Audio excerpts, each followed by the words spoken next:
Hello guys, in this video I'm going to show you how to enable notifications from games of my teams on the Flashscore application.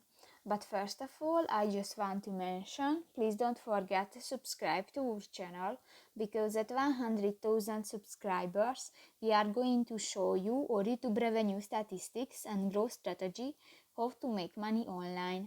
So let's jump into it. First of all, open the application on your device.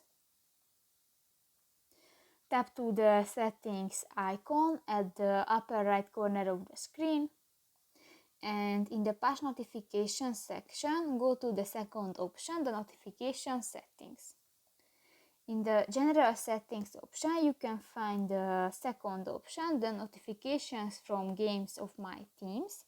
And if you want to enable, just click to the next white circle and done. So that's pretty much it for this video, guys. See you in the next one. Bye bye.